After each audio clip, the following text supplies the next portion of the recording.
الرحمن الرحیم بیشتی زیور دوسرا حصہ دیکھیں، دوسرا حصہ ہے اور کفنانے کا بیان، اور یہ پارٹ ہے 47 مسئلہ ایک، عورت کو 5 کپڑوں میں کفنانا سنت ہے: ایک کرتا، دوسرے ازار، تیسرے سربند، چوتھے چادر، پانچویں سینے بند۔ ازار سر سے لے کر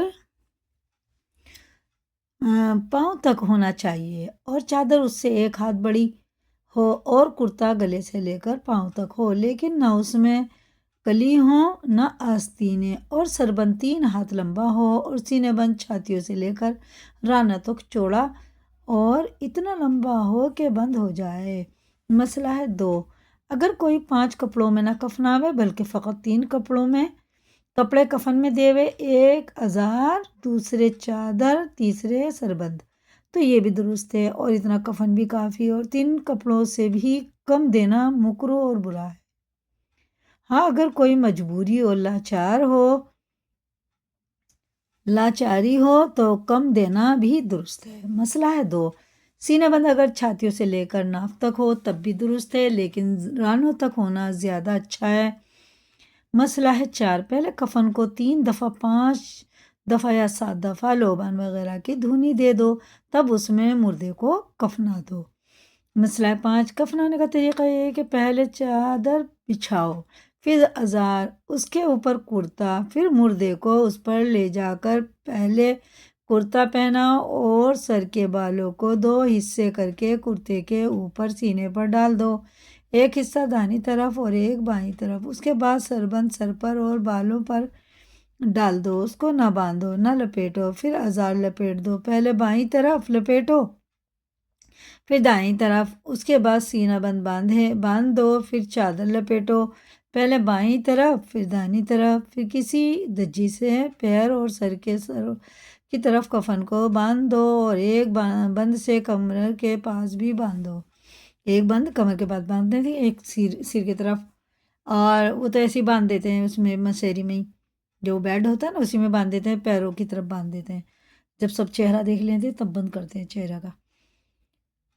رستے میں کہیں کھل نہ جائے۔ مسئلہ 6، سینے بند کو اگر سربند کے بعد ازار لپیٹنے سے پہلے ہی باندھ دیا تو یہ بھی جائز ہے، اور اگر سب کفنوں کے اوپر سے باندھے تو بھی درست ہے۔ مسئلہ ہے 7، جب کفنا چکو تو رخصت کر دو کہ مرد لوگ نماز پڑھ کر دفنا دیں۔ مسئلہ 8، اگر عورتیں جنازے کی نماز پڑھ دیں تو بھی جائز ہے، لیکن چونکہ ایسا اتفاق کبھی نہیں ہوتا ہے اس لیے ہم نماز اور دفنانے کے مسئلے بیان نہیں کرتے۔ مسئلہ ہے 9، کفن میں یا قبر کے اندر عہد نامہ اپنے پیر کا، شجرہ یا اور کوئی دعا رکھنا درست نہیں۔ اسی طرح کفن پر یا سینے پر کافور سے یا روشنائی سے کلمہ وغیرہ کوئی دعا لکھنا بھی درست نہیں، البتہ کعبہ شریف کا غلاف یا اپنے پیر کا رومال وغیرہ کوئی کپڑا تبرکن رکھ دینا درست ہے۔ مسئلہ ہے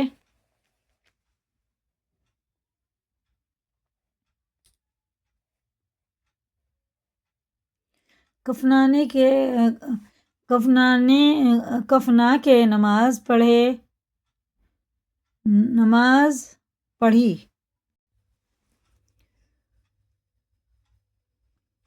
مسئلہ ہے کہ جو بچہ ماں کے پیٹ سے مرا ہی پیدا ہوتے وقت زندگی کی کوئی علامت نہیں پائی گئی، اس کو بھی اسی طرح نہلاوے، لیکن قاعدے کے موافق کفن نہ دو بلکہ کسی ایک کپڑے میں لپیٹ کر دفن کر دو، اور نام اس کا بھی کچھ نہ کچھ رکھ دینا چاہیے۔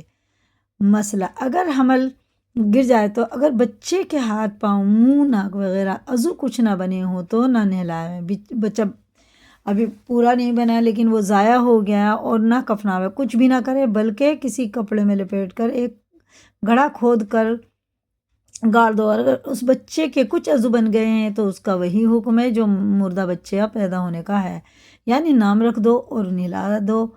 نلا دیا جائے، لیکن قاعدے کے موافق کفن نہ دیا جائے، نہ نماز پڑھی جائے، بلکہ کپڑے میں لپیٹ کر کے کفن دفن کر دیا جائے۔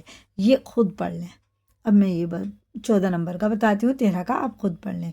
اگر چھوٹی لڑکی مر جائے جو ابھی جوان نہیں ہوئی لیکن جوانی کے قریب پہنچ گئی ہے تو اس کے کفن کے بھی وہی 5 کپڑے سنت ہیں جو جوان عورت کے لیے ہیں۔ اگر 5 کپڑے نہ دیے 3 ہی کپڑے دو تب بھی کافی ہے، غرض کہ جو حکم سیانی عورت کا ہے وہی کنواری اور چھوٹی لڑکی کا بھی حکم ہے، مگر سیانی کے لیے وہ حکم تاکیدی ہے اور کم عمر کے لیے بہتر ہے۔ مسئلہ ہے 15، جو لڑکی بہت چھوٹی ہو، جوانی کے قریب بھی نہ ہوئی ہو، اس کے لیے بہتر یہی ہے کہ 5 کپڑے دیے جائیں اور 2 کپڑے دینا بھی درست ہے، 1 ازار اور 1 چادر۔ مسئلہ ہے 16، اگر کوئی لڑکا مر جائے اور اس کے نہلانے اور کفنانے کی تم کو ضرورت پڑے تو اسی ترکیب سے نہلا دو جو اوپر بیان ہو چکی، اور کفنانے کا بھی وہی طریقہ ہے جو اوپر تم کو معلوم ہوا، بس اتنا ہی فرق ہے کہ عورت کا کفن 5 کپڑے ہیں اور مرد کا کفن 3 کپڑے، 1 چادر، 1 ازار، 1 کرتا۔ مسئلہ 17، مرد کے کفن میں اگر 2 ہی کپڑے ہوں یعنی چادر اور ازار اور کرتا بھی کچھ حرج نہیں، 2 کپڑے بھی کافی ہیں اور 2 سے کم دینا مکروہ ہے، لیکن اگر کوئی مجبوری اور لاچاری ہو تو مکروہ بھی نہیں۔ مسئلہ 18، جو چادر جنازے کے اوپر یعنی 4 پائی پر ڈالی جاتی ہے وہ کفن میں شامل نہیں ہے، کفن فقط اتنا ہی ہے جو ہم نے بیان کیا ہے۔ مسئلہ 19، جس شہر میں کوئی مرے وہیں اس کا گور و کفن کیا جائے، دوسری جگہ لے جانا بہتر نہیں ہے، البتہ اگر کوئی جگہ کوس دور ہو تو وہاں لے جانے میں کوئی حرج بھی نہیں ہے۔